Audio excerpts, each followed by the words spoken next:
My husband's family tradition is going to ruin our son's life. I was 8 months pregnant when my mother-in-law showed up at my house with a lawyer and a stack of documents trying to legally force me to name my unborn son Nimrod. I'd known this was coming. My husband's family had a tradition where the firstborn son in every generation for the past 400 years was named Nimrod. They even had this massive family tree in their living room with every single Nimrod going back to like the 1600s. My husband was the second son, so he got to be named Blake, which was basically winning the lottery. His older brother got stuck with Nimrod and now goes by Rod, which isn't much better, but at least people don't immediately assume his parents hate him. When I got pregnant, his family was so excited that the tradition could continue since Rod only had daughters. My father-in-law stood up with champagne and said, "To baby Nimrod." And I laughed because obviously that was a joke, but nobody else was laughing. That night I told Blake there was absolutely no way I was naming our son Nimrod. He agreed immediately and said he'd always hated the tradition and thought it was cruel to saddle a kid with that name in modern times. We decided we'd name him Charlie and just deal with his parents being upset. We thought that would be the end of it. We were so wrong. My in-laws started a full pressure campaign. They showed up at our house every single day with new reasons why we had to use the name. My father-in-law kept going on about how Nimrod was a mighty hunter in the Bible and that it was a name of strength and power, completely ignoring that nowadays everyone just thinks it means idiot. They bought hundreds of dollars worth of baby clothes and blankets and toys all monogrammed with Nimrod on them. They ordered a custom crib with Nimrod carved into the headboard. They redid their guest room as a nursery for when we'd visit and painted Nimrod's room on the door. My father-in-law sat me down and explained that he'd already added our son's name to the family trust, and legally it had to be Nimrod to qualify for inheritance. Blake's entire extended family got involved. His aunts and uncles called us constantly.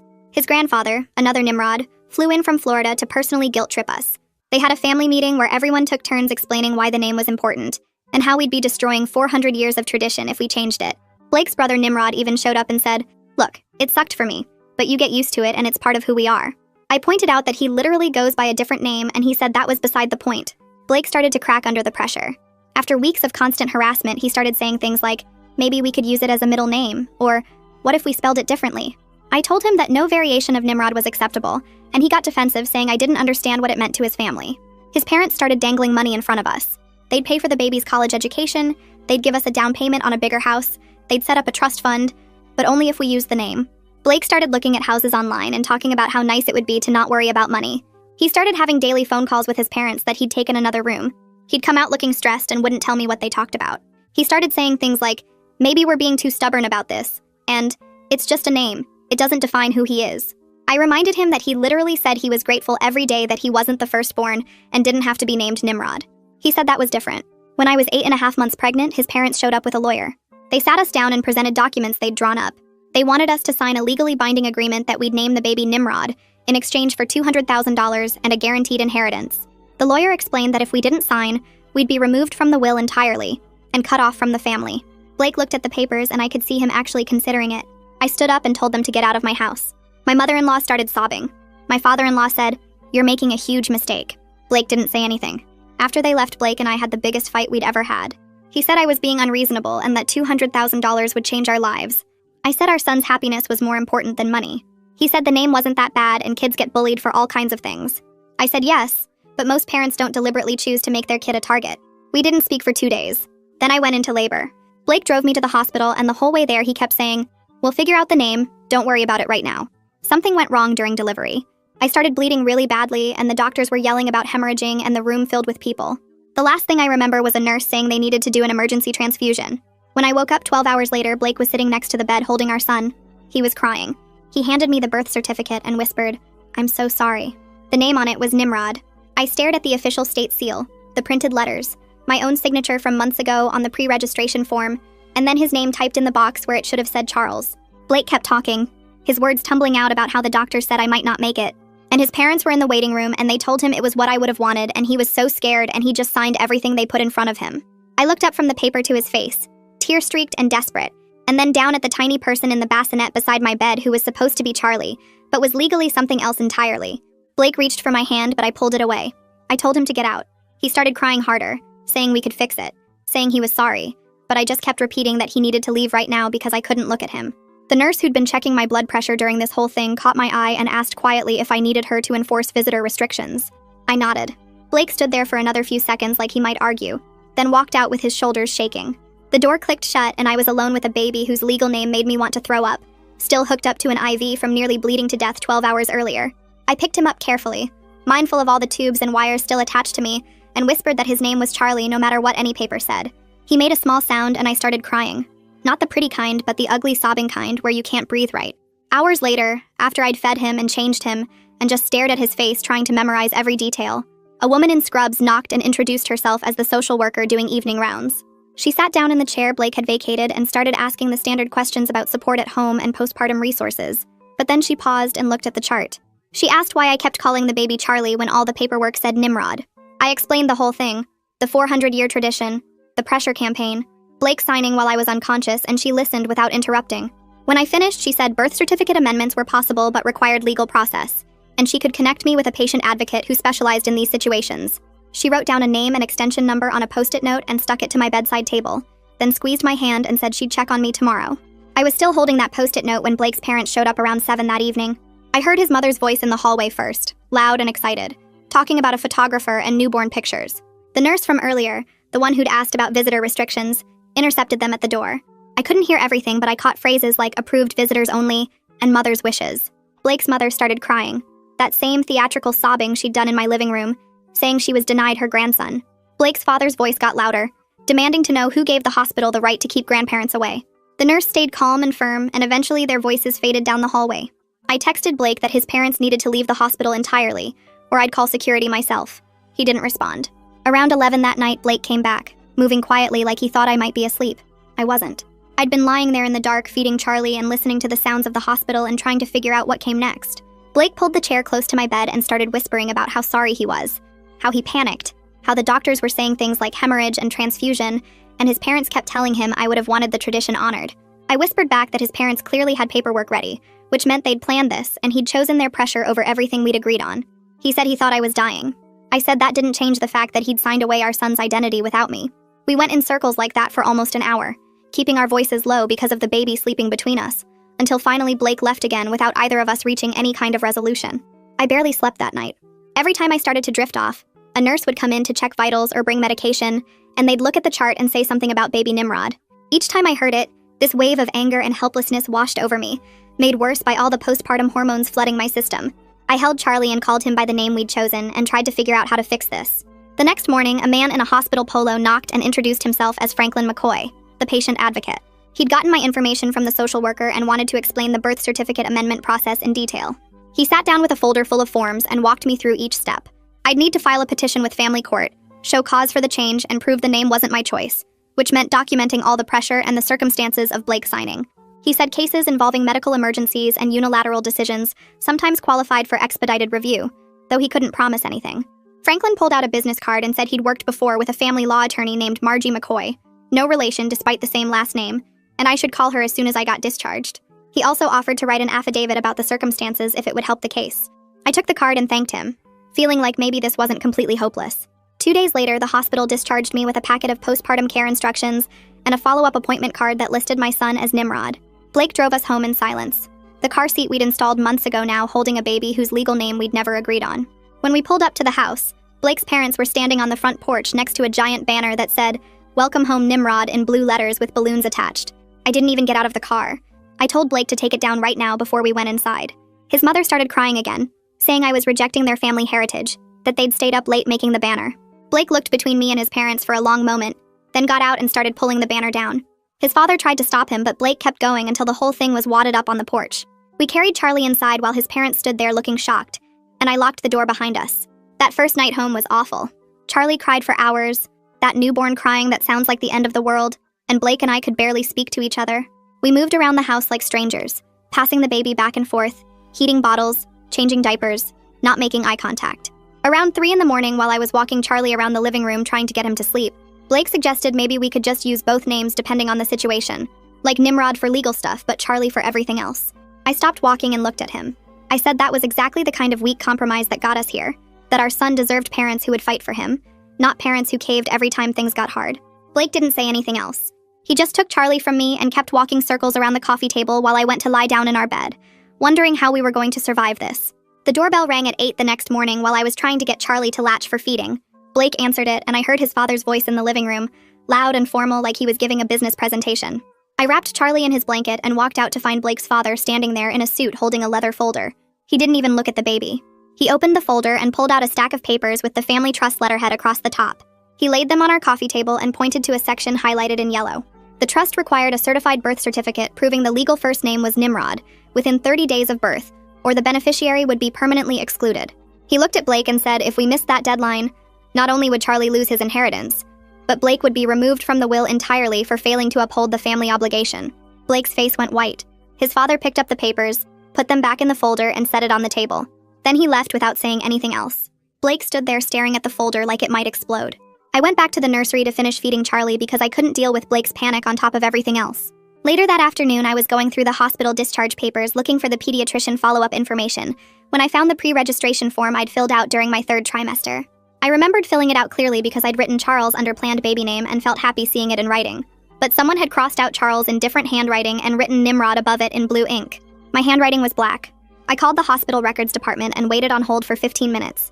The woman who answered said she was looking at the digital scan of the form, and yes, there were 2 different handwritings on it.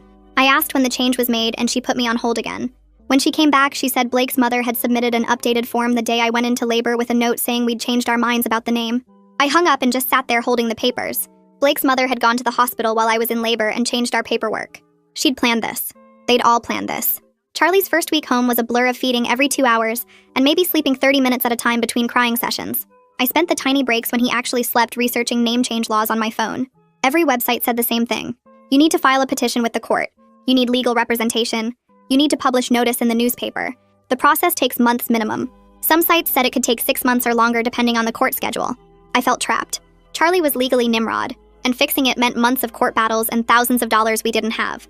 Blake kept trying to talk to me about his father's deadline, and I kept shutting him down because I couldn't think about the trust and the money and his family's threats while running on 2 hours of sleep and trying to keep a newborn alive. By the end of the week, I was so exhausted I could barely form sentences. Blake finally said we needed to talk to the lawyer Franklin had recommended. I was too tired to argue. Blake called Margie McCoy, and she had an opening that Friday afternoon. We drove to her office with Charlie in his car seat, and I felt like I was moving through mud. Margie's office was small and cluttered with file boxes, but she was straightforward and didn't waste time. She listened to the whole story without interrupting. Then she said birth certificate amendments based on lack of consent were legally viable in cases where one parent signed without the other's knowledge or agreement. She said we'd need strong documentation of the pressure campaign and proof that Blake's state of mind was compromised when he signed. She asked if we had any of that documentation saved. Blake and I looked at each other.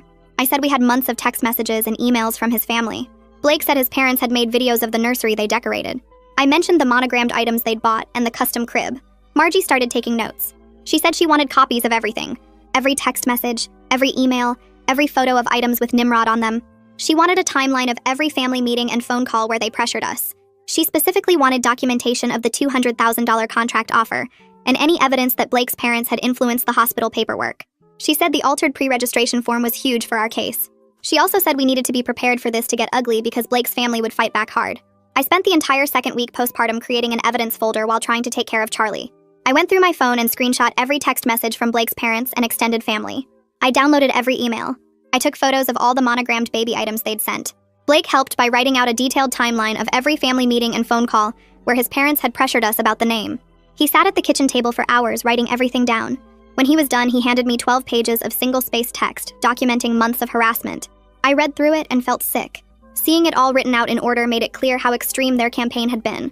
Blake read it over my shoulder, and I could tell he was realizing the same thing. He said he hadn't understood how bad it was when he was living through it day by day. Now looking at it all together, he could see his parents had basically run a psychological operation against us. We put everything in a folder and emailed copies to Margie. She called 2 days later and said we had a strong case. The documentation was thorough and the pattern of coercion was clear. But she warned us the process would cost several $1,000s in legal fees and court costs. She also said Blake's family would likely retaliate by making good on their threats to cut us off financially. Blake and I stayed up late that night having hard conversations about money. We looked at our bank account and our monthly expenses. We looked at my medical bills from the hemorrhage that were starting to arrive. We talked about whether we could actually afford this fight. Blake said maybe we should consider his parents' offer to just use both names. I reminded him that compromising now meant teaching our son that you cave when people pressure you hard enough. We decided to move forward with the legal case even though it scared us. Blake found a couples therapist named Eli Booth, who had availability the next week because I told him we couldn't do this alone, and our marriage was falling apart. The first session was tense. We sat on opposite ends of Eli's couch, and Blake immediately started defending his decision to sign the birth certificate. He said I didn't understand the pressure he was under or how scared he was that I might die. I said being scared didn't excuse betraying our agreement and signing papers that gave our son a name I explicitly said I'd never accept. Eli had to interrupt us 3 times to redirect the conversation away from blame spirals. He said we needed to focus on moving forward instead of rehashing what already happened. He gave us homework to think about what we wanted our marriage to look like, and what values we wanted to build our family around. The second session the following week was different. Eli had us do an exercise about core values, and what we wanted Charlie to learn about family loyalty versus personal autonomy. He asked us to imagine Charlie at 18, asking why we made the choices we made. Blake started talking about wanting Charlie to know his parents fought for him, and suddenly he was crying. He said he realized he'd chosen his parents' approval over our partnership in the most important moment of our lives. He said he'd been so conditioned to please his family that he couldn't see how wrong it was until he thought about Charlie growing up and learning that his dad had caved under pressure. It was the first time since the birth that I felt like Blake actually understood what he'd done. I reached over and held his hand. Eli said this was progress and we needed to keep building on it. The pediatrician's office called during week 3 saying they needed to update their records with Charlie's legal name for insurance and vaccination records. I was holding Charlie while Blake stood next to me. The receptionist asked for the baby's full legal name and I had to say Nimrod out loud. Hearing myself say it to someone outside our immediate situation made everything feel real again, in a way that knocked the air out of my lungs. The receptionist repeated it back to confirm spelling and I could hear the confusion in her voice. I said yes, that's correct, and hung up. Then I just stood there holding Charlie and started sobbing. Blake took him from me and kept walking circles around the living room while I sat on the floor crying. All the progress we'd made in therapy felt meaningless because at the end of the day, our son's legal name was still Nimrod, and every official interaction was going to be this humiliating reminder that we'd lost control of the most basic parenting decision. That same afternoon, I posted a photo of Charlie sleeping in his bassinet on my personal social media page. I captioned it with 3 simple words and a heart emoji. Blake's Aunt Jennifer saw it within minutes and screenshot it to send to the family group chat. My phone started buzzing nonstop around dinner time. Blake picked it up from the coffee table and his face went white as he scrolled through message after message. His uncle demanded to know why we were disrespecting the family name. His cousin said we were spitting on 400 years of tradition. His aunt called us ungrateful and selfish. Blake's grandfather sent a voice message that was 2 minutes of him yelling about living a lie and dishonoring his legacy. Blake tried to respond in the chat explaining that we were working through things legally, but they just kept piling on. His mother sent crying emojis and said her heart was broken. His father typed in all caps that the name on the birth certificate was what mattered, and we needed to stop this charade immediately. I grabbed the phone from Blake and turned it off completely. We couldn't deal with this on top of everything else. 3 days later, Blake's parents showed up without warning. I was nursing Charlie in the living room when I heard a truck backing into our driveway. Blake went to the window and said it was his dad's pickup with something huge in the back covered by a tarp. His parents got out and started untying the straps. Blake opened the front door and stepped onto the porch. His father pulled back the tarp to reveal the custom crib with Nimrod carved into the headboard in giant letters. Blake told them they couldn't bring it inside. His mother started crying and saying they'd spent $3,000 on it and we were throwing their gift back in their faces. Blake's father said we were being spiteful and childish, wasting good furniture because we wanted to make a point. Blake stood in the doorway with his arms crossed and said we already had a crib and didn't need another one. His father said this was a family heirloom that should be passed down through generations. Blake said it had our son's wrong name on it, so it wasn't going in our house. They argued on the porch for 20 minutes while I sat inside listening to every word. Finally, Blake's father said they'd store it at their house until we came to our senses, and they loaded it back into the truck and left. Blake came inside shaking and sat down next to me without saying anything. The next morning, a large envelope arrived in our mailbox. Inside was a check for $200,000 made out to both of us. The memo line said, "For Nimrod's future, conditional acceptance of family tradition." There was a note from Blake's father explaining that the money was ours if we dropped the name change petition, and accepted that our son's legal name would remain as filed. Blake stared at the check for a long time. I called Margie immediately and told her what arrived. She said under no circumstances should we deposit or cash that check, because it could be used as evidence that we accepted their terms and agreed to the name arrangement. She told me to make copies for our records and put the original in the evidence folder with everything else we'd been documenting. I did exactly that while Blake watched. He asked if we were really going to turn down that much money, and I reminded him we'd already decided our son's identity wasn't for sale. He nodded, but I could see him doing math in his head about what that money could buy. That evening, I got a private message from Rod on social media. He apologized for not speaking up sooner and said he should have warned me how intense his parents would get about this. He admitted that being named Nimrod made his entire childhood miserable, and he spent years being bullied and having to explain his name to everyone he met. He said he went by Rod starting in middle school because he couldn't take it anymore, and even now at 38 years old, he still had to deal with people's reactions when they saw his legal name on documents. He said he wished someone had fought for him the way I was fighting for Charlie. He gave me contact information for Rachel Franco, a family mediator who helped him set boundaries with their parents when they tried to pressure him about naming his own daughters. He said Rachel understood the family dynamics and might be able to help us find some middle ground, though he wasn't sure middle ground was possible with a 400-year tradition at stake. He ended the message saying he'd support whatever we decided, and if we needed someone to testify about how the name affected him, he'd do it. I showed Blake the message, and for the first time since the birth, I saw him look relieved that someone in his family understood. Blake Blake called Rachel Franco the next day and explained our situation. She had an opening the following week and said she'd be willing to facilitate a conversation between us and his parents if everyone agreed to participate. Blake was optimistic that maybe having a neutral third party would help his parents see reason. He said they were good people who just had this one blind spot about tradition, and maybe Rachel could help them understand our perspective. I was way less optimistic. I'd watched his parents spend months trying to bribe and manipulate us into using a name they knew we hated. I didn't think one mediation session was going to suddenly make them reasonable about something they'd spent 400 years building their family identity around. But I agreed to try because Blake needed to see for himself that his parents weren't going to compromise. The mediation session happened during week 4 at Rachel's office downtown. She had us all sit in a circle in comfortable chairs and explained the ground rules about respectful communication and listening without interrupting. Blake's mother started crying before Rachel even finished the introduction. His father sat with his arms crossed, looking angry. Rachel asked us each to explain our perspective, starting with Blake and me. Blake talked about wanting our son to have a normal name that wouldn't make him a target for bullying. I explained that I never consented to the name Nimrod, and woke up from a medical emergency to find my son's identity had been decided without me. Rachel asked Blake's parents to share their view. His father launched into the 400-year tradition speech and how the family trust was legally structured around the name. His mother sobbed about being the generation that broke the chain and how devastated the extended family was. Rachel tried to guide the conversation toward possible compromises. She suggested using Nimrod as a middle name, or finding a similar name that honored the tradition without the modern negative associations. Blake's parents shut down every suggestion immediately. His father said the trust documents specifically required the first name to be Nimrod, with that exact spelling. His mother said any variation would be the same as breaking the tradition entirely. Rachel asked if they understood how their pressure campaign had affected us, and if they could acknowledge that showing up with lawyers and money was inappropriate. They refused to admit they'd done anything wrong. His father said they were trying to preserve something important, and we were being stubborn for no good reason. The session ended with nothing resolved and Blake's mother still crying. Franklin McCoy called during week 4 to check how I was doing emotionally. He said he liked to follow up with patients who'd been through traumatic births to make sure they were getting support. I tried to hold it together on the phone but ended up breaking down and telling him everything. I explained about the family pressure that hadn't stopped, the legal costs we were facing to fix the birth certificate, and how exhausted I was from fighting this battle while trying to care for a newborn. Franklin listened to everything and then said he'd be willing to write an affidavit about the circumstances of Blake signing the birth certificate if it would help our case. He said he remembered the situation clearly because Blake's parents had been in the hallway making demands while I was in surgery, and he'd thought at the time that Blake looked pressured and overwhelmed. He said he could document the timeline and his observations as a hospital employee who witnessed part of what happened. I thanked him and said I'd ask Margie if an affidavit from him would strengthen our petition. Having someone outside the family willing to validate that something was wrong with how things went down made me feel less alone in this fight. I joined an online postpartum support group that week because I needed to talk to other new mothers who might understand what I was going through. Most of the posts were about normal stuff like breastfeeding problems and sleep schedules, but one woman shared a story about her husband's family pressuring them to use a traditional cultural name she didn't want. She'd been in a similar situation where her mother-in-law tried to name the baby while she was recovering from a C-section.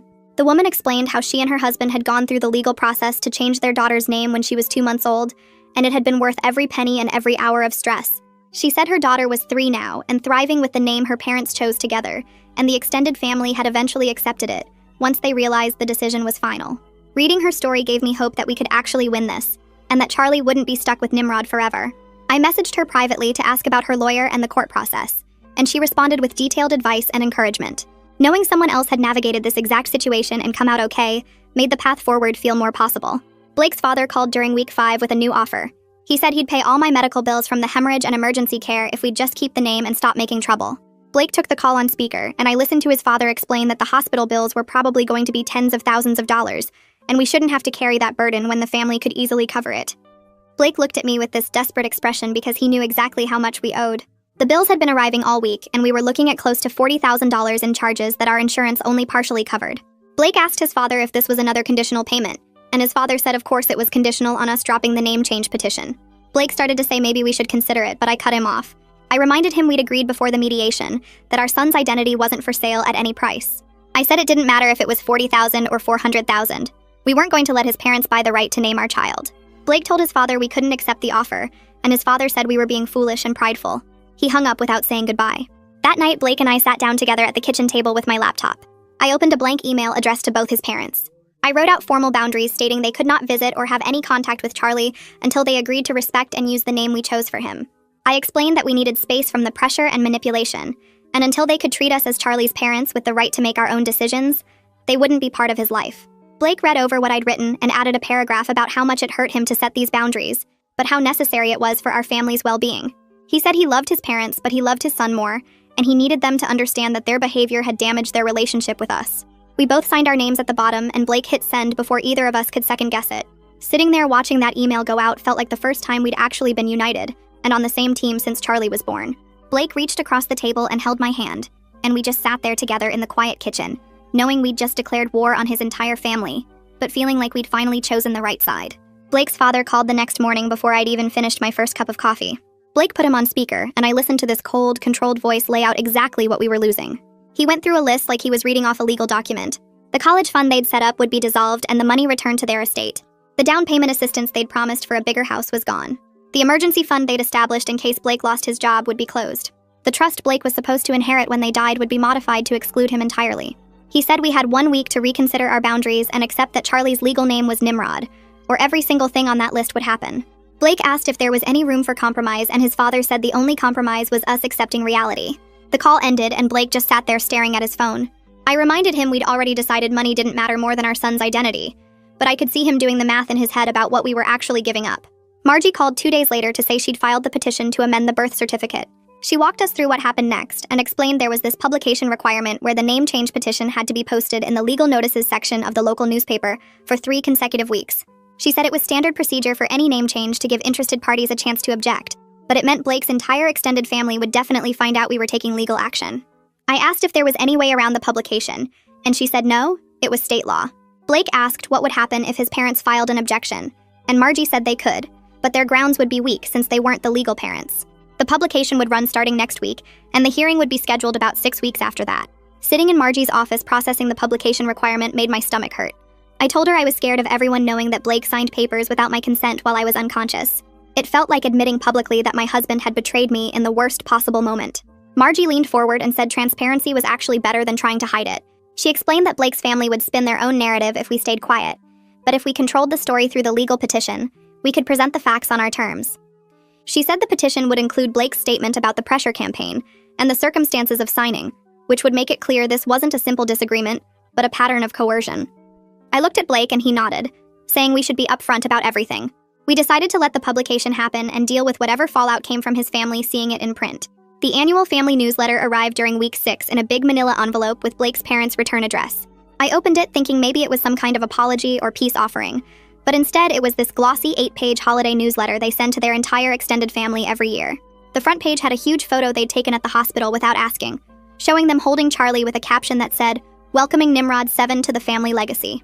Inside were multiple pages about baby Nimrod's arrival, and stories about the family tradition, and how proud they were to continue it for another generation.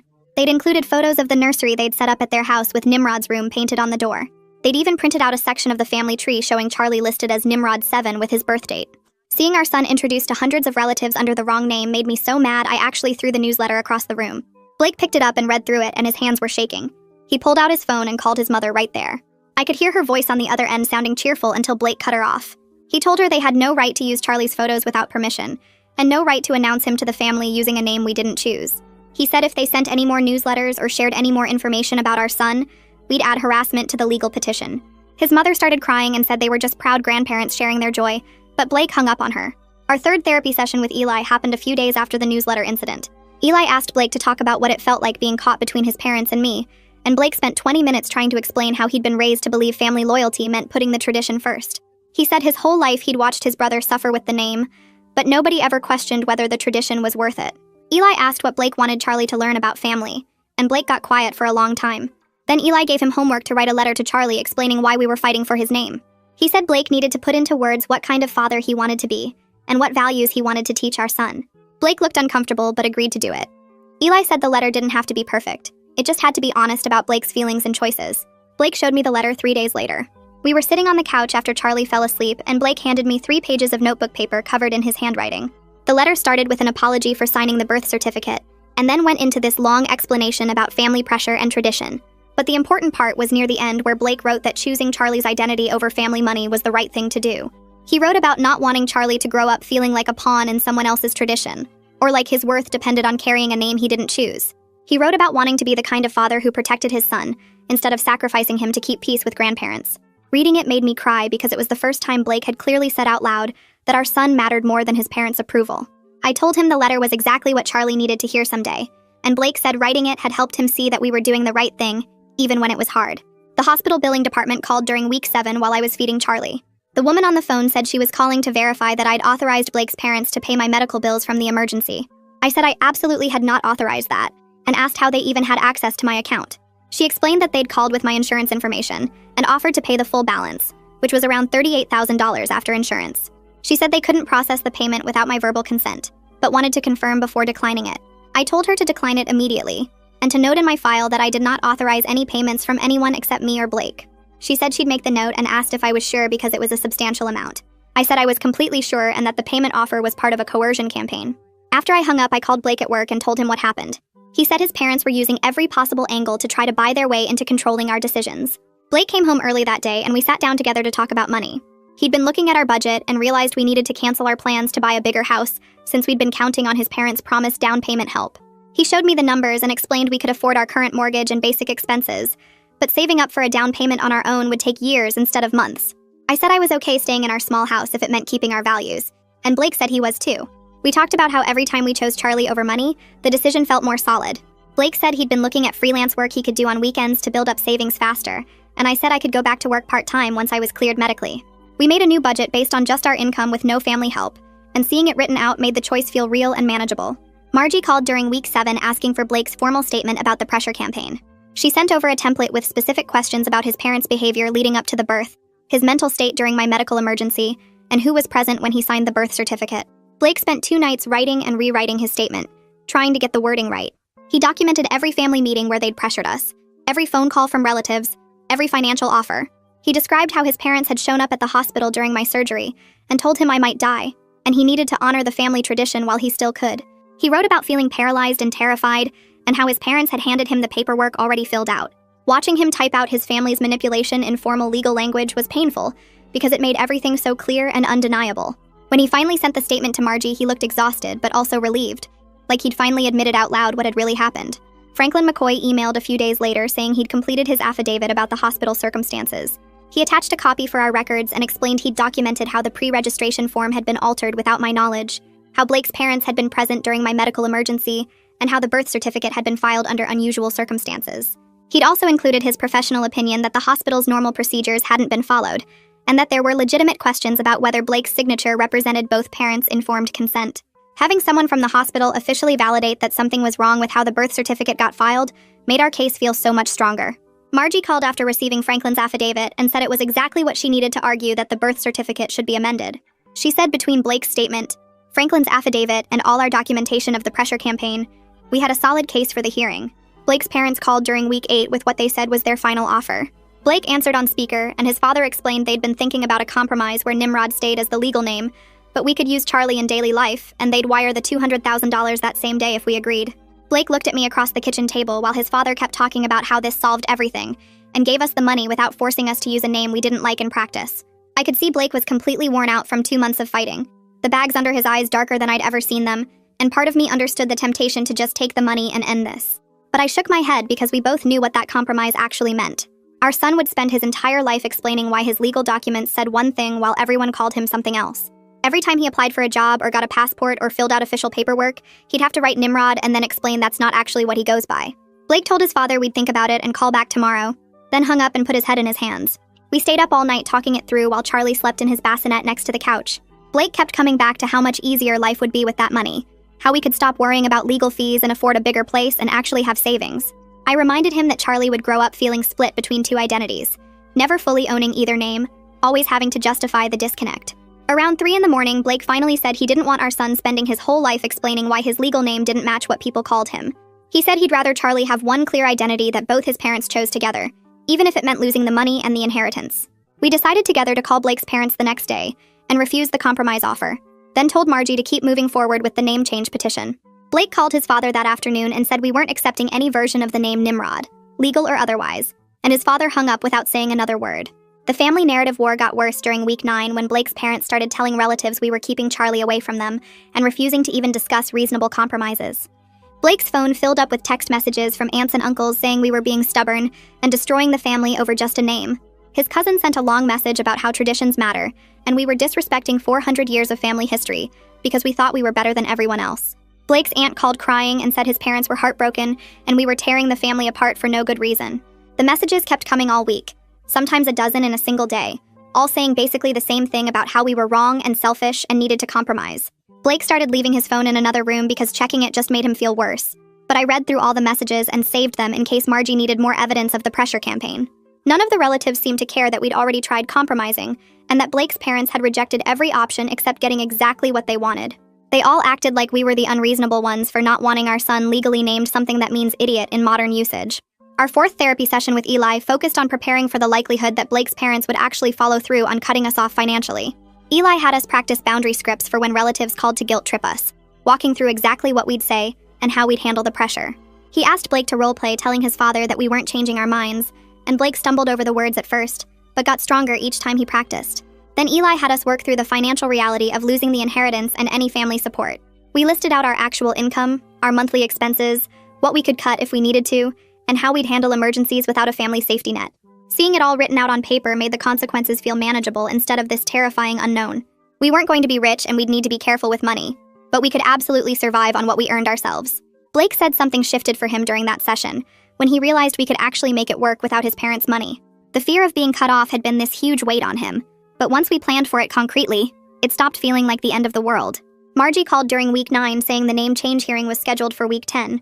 She spent an hour on the phone preparing us for what to expect, explaining that the judge would want to hear directly from both of us about the circumstances around the birth certificate, and would review all the evidence we'd gathered over the past 2 months. She walked through the types of questions we'd likely face, and how to answer them clearly and factually, without getting emotional or defensive.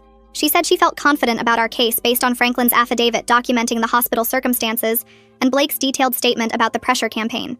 She explained that the judge's main concern would be whether the name change served Charlie's best interests, and our evidence showed a clear pattern of coercion that compromised Blake's ability to make a free choice. She told us to dress professionally, arrive early, and be prepared to spend most of the day at the courthouse because these hearings could run long.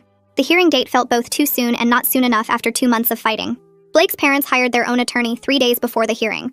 Their lawyer filed a formal response to our petition claiming we were trying to erase 400 years of family heritage and that Blake had full legal capacity when he signed the birth certificate. The response argued that the name change was frivolous and motivated by spite rather than Charlie's best interests. Their lawyer wrote that many families have traditional naming patterns and that continuing those traditions benefits children by connecting them to their heritage. The document claimed Blake's parents had simply offered financial support like any grandparents would, and that we were characterizing normal family involvement as coercion. It said Blake was a grown adult who made his own decision during a stressful time, and that we were now trying to undo that decision because we regretted it. Margie called after receiving their response and said none of their arguments surprised her. She said the claim about family heritage didn't override the evidence that Blake signed under duress, and their characterization of the pressure campaign as normal family involvement wouldn't hold up against our documentation. The hearing itself was more nerve-wracking than anything I'd ever experienced.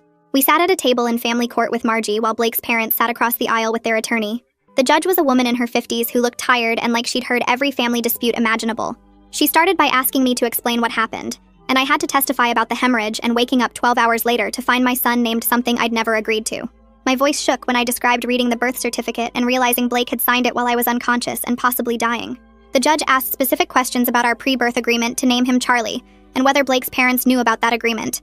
I explained the months of pressure and the $200,000 contract offer, and how they'd shown up at the hospital during my medical emergency. Then Blake testified about his parents standing over him while I was in surgery, telling him I might not make it, and he needed to honor the family tradition while he still could. He described feeling paralyzed and terrified, and how his parents had handed him paperwork that was already filled out with Nimrod written in. His voice cracked when he talked about signing it because he thought I was dying, and couldn't think straight about anything except not losing me. Margie presented all our evidence in chronological order, starting with text messages from before the birth showing Blake's parents pressuring us about the name. She showed the judge the $200,000 contract with the lawyer's signature and the clause about being removed from the will if we didn't comply. She had photos of all the monogrammed items that arrived at our house before we'd agreed on any name, including the custom crib with Nimrod carved into it. She presented the altered hospital pre-registration form, showing where someone had crossed out Charles and written Nimrod in different handwriting. She showed emails from Blake's extended family all pushing us toward using the name and threatening consequences if we didn't. When everything was laid out chronologically like that, the pattern of pressure and coercion was completely undeniable. The judge looked through each piece of evidence carefully, asking questions about dates and who sent what message and when the various items had been purchased. Blake's testimony became the real turning point when Margie asked him directly whether he'd signed the birth certificate of his own free will. He said no, he'd signed it under duress, because his parents exploited his fear about losing me and made him believe he was honoring me by using their family name. He told the judge he wanted to be the kind of father who protects his son's identity rather than sacrificing it for money and tradition. He said he'd made a terrible mistake in a moment of crisis, and he was asking the court to let him fix it before Charlie was old enough to be hurt by it. I watched the judge's face while Blake spoke and saw her expression shift from neutral to something that looked like understanding. She asked him whether his parents had known about our agreement to use the name Charlie, and Blake said yes. They'd known for months, and that's why they'd pressured him so hard when I couldn't stop them. The judge turned to Blake's parents' attorney and asked if there was any dispute about the pressure campaign or the contract offer. Their lawyer had to admit those facts were accurate, but argued they didn't invalidate Blake's signature because he was a competent adult who made his own choice. The judge asked whether Blake's parents acknowledged being present at the hospital during the medical emergency and influencing his decision, and their lawyer said his clients were simply supporting their son during a difficult time. The judge looked skeptical and asked if it was normal for grandparents to arrive at a hospital with pre-filled birth certificate paperwork during their daughter-in-law's emergency surgery. Their lawyer didn't have a good answer for that. The judge said she'd review all the evidence and issue a ruling within a week, then dismissed everyone. We walked out of the courthouse completely drained, and I had no idea which way the decision would go. Blake and I walked out through the courthouse doors into bright afternoon sun that made me squint after the fluorescent lighting inside. His parents were standing by the concrete stairs with their attorney, and Blake's mother took a step toward us with her hand reaching out. Their lawyer grabbed her elbow and pulled her back, saying something I couldn't hear from that distance. Blake's father just stared at us with his arms crossed. We walked past them to our car without saying anything. Blake drove us home, and neither of us spoke the entire 20-minute trip. I kept replaying the judge's face in my mind, trying to figure out what she was thinking when Blake testified. Charlie was with my mom, and when we got home, I just held him and tried to process what would happen next. The ruling came 6 days later on a Thursday morning. Blake brought in the mail, and there was a large envelope from the county court. His hands shook when he opened it. I read over his shoulder and saw the words "Birth Certificate Amendment Approved" right at the top of the first page. The judge's order said Blake's signature was obtained under circumstances that didn't reflect both parents' informed consent. She wrote that the child's best interest is served by having a name both parents chose together. The legal name was officially changed to Charles. I sat down on the kitchen floor and cried while Blake called Margie to tell her we won. Blake's father called 50 minutes after we opened the envelope. Blake put him on speaker, and his dad said they'd already spoken to their estate attorney that morning. We were officially removed from the family will and trust effective immediately. He said we made our choice and now we had to live with the consequences. Blake's voice stayed steady when he said we already made peace with that before we filed the petition. His father hung up without saying anything else. Blake looked at me and said he felt lighter than he had in months. The next few days turned into a blur of phone calls and paperwork. I called the pediatrician's office first and explained we had a court order changing Charlie's legal name. They needed a certified copy of the amended birth certificate, which meant going to the county records office and paying for official copies. I updated our insurance company, which required filling out a name change form and providing documentation. Blake handled getting a new social security card issued, which meant another set of forms and a trip to the federal building downtown. We went through our house and gathered every single item with Nimrod monogrammed on it. The blankets, the clothes, the toys, the custom burp cloths his mother had ordered. We loaded everything into garbage bags and drove to a donation center. Handing over those bags felt like reclaiming something that belonged to us. Each administrative update made Charlie feel more like ours and less like a trophy in someone else's tradition. Blake and I sat down at our kitchen table that weekend with our bank statements and bills spread out in front of us. We created a realistic budget based on what we actually earned without any family money. It meant staying in our current house for at least 5 more years instead of buying something bigger. We'd have to be more careful about spending and skip vacations for a while. Blake said he could pick up extra freelance design work on weekends to build up savings. We wouldn't have the trust fund or college money or down payment help, but the numbers showed it was totally doable. Everything would be earned by us and belong to us. Blake squeezed my hand and said this budget felt more honest than any version that included his parents' money. I opened my laptop that evening and drafted an email to Blake's extended family. I explained that Charlie's legal name was now Charles per court order, and any future relationship with him required respecting the name we chose. We stated clearly that we were open to visitation if they could accept our boundaries, but we wouldn't tolerate continued pressure or disrespect about the naming decision. Blake read it over and added a line about hoping they'd choose relationship over tradition. We sent it to 15 aunts, uncles, and cousins. 3 people responded saying they understood. The rest didn't reply at all. Rod called 2 days later to congratulate us. He said he'd been following the situation and was genuinely happy we won. Then he admitted something I wasn't expecting. He said he wished someone had stopped his parents decades ago before the tradition became this stuck in their identity. He told me he was planning to sit down with his daughters soon and tell them the truth about how the name affected him growing up. He said he was grateful Charlie wouldn't grow up carrying that burden, and that maybe our fight would help his parents realize what they'd done to him. His voice got thick when he said that last part. I thanked him for being the only person in Blake's family who validated what we were going through. Blake and I had our final therapy session with Eli the following week. Eli asked us to reflect on what we'd learned through this whole process. Blake talked about how fighting for Charlie's name taught him that protecting his son matters more than keeping peace with his parents. He said he'd spent his whole life trying to make his parents happy, and it took almost losing me to realize that was the wrong priority. He said he wanted to be the kind of father who puts his kid first, even when it's hard. I told Eli I felt like we'd finally rebuilt the trust that broke in the hospital. Blake reached over and held my hand while I said that. Eli smiled and said we'd done the hard work of becoming a real parenting team. He said most couples don't recover from the kind of betrayal we experienced, but we'd chosen to fight for our relationship along with fighting for Charlie's name. When we got home from therapy, Blake went to the craft store and bought a simple wooden frame. We found a print online that just said Charlie in nice blue letters and printed it at home. Blake hung it in the nursery right where the custom-carved crib was supposed to go. The whole thing cost $15 instead of $3,000. I stood there looking at it and told Blake it represented everything we fought for. Our son's right to an identity we chose together. His right to not be a chess piece in someone else's game. Blake put his arm around me and said this was the only thing that needed to be on that wall. Blake's mother sent an email the next morning. She wrote that she hoped someday we'd understand what we destroyed by breaking the family tradition. She said 400 years of heritage was gone because we were selfish. But then the last line said she'd always love her grandson regardless of his name. It wasn't an apology or acceptance of what we'd done. She didn't say she was wrong or that she understood our side, but it was the closest thing to peace we were likely to get from her. Blake read it and deleted it without responding. He said there was nothing left to say to them. We'd made our choice and they'd made theirs, and now we just had to move forward with the family we were building. We planned the gathering for the following Saturday once all the paperwork was filed and the stress finally lifted. I texted about 10 people who'd checked in on us during the worst of it, and told them we wanted to celebrate Charlie properly with the people who actually supported us. Blake cleaned the house while I fed Charlie and tried to make myself look less exhausted than I felt. Our friend Jess showed up first with 3 packs of diapers and a casserole that she said we could freeze for the really bad nights. Mike and Sarah brought formula and paper plates and said they remembered those first months being too hard to worry about dishes. Everyone who came through the door had something practical instead of cute, and nobody asked about Blake's family or the inheritance or any of it. They just wanted to meet Charlie and tell us they were proud we stuck to our choice. Blake's coworker brought meal prep containers filled with dinners for the week. My sister brought cleaning supplies and offered to come do laundry whenever we needed. It felt completely different from how Blake's family would have done it with the fancy gifts and the expectations and the strings attached to everything. These people showed up because they cared about us, not because of some tradition. I sat on the couch holding Charlie while everyone took turns meeting him, and Blake kept his arm around me the whole time. Someone asked what the middle name was, and Blake said we went with James after my grandfather. Nobody made a big deal out of it or acted like the name needed explanation.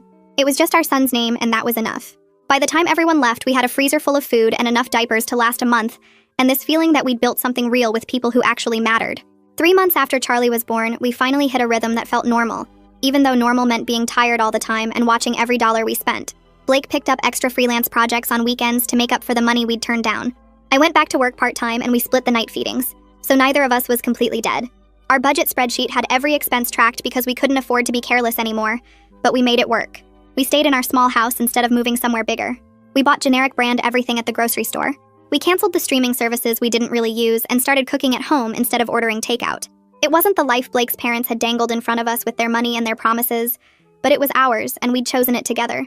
Blake talked to Rod sometimes, but kept his parents blocked on everything. I didn't ask about the family stuff anymore, because there wasn't anything left to say about it. We'd made our choice, and they'd made theirs, and now we just lived with it. Charlie started sleeping longer stretches at night, and smiling when he saw us, and doing all the normal baby things that made the exhaustion worth it. Blake and I were better at talking through stuff now instead of letting it build up. The whole nightmare with his family taught us we had to be on the same team, or everything would fall apart. Some nights were still hard when the bills piled up, or Charlie wouldn't stop crying, or we were both too tired to function, but we got through them. It was Thursday night around 11 when I was doing the last feeding before bed, and I looked up at the simple frame on the nursery wall with Charlie's name in blue letters.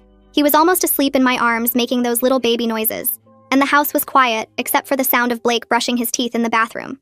I thought about everything we'd lost by fighting for this name and everything we'd gained. We didn't have the inheritance or the trust fund or any relationship with Blake's parents. We had a tight budget and a small house and no financial safety net. But Charlie had the name we chose for him together. He'd grow up knowing his parents put him first, even when it cost us everything. He wouldn't spend his childhood being called something that made him a target, or made him feel like a piece in someone else's game. Blake came in and sat on the floor next to the rocking chair and put his hand on my knee.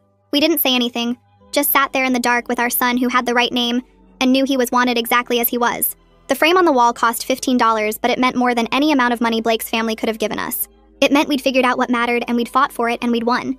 That's it for today's story, and honestly, thank you for being here. You have no idea how much it means when people stick around till the end. I hope it gave you something good to carry into your day. Subscribe so we can keep sharing more moments like this.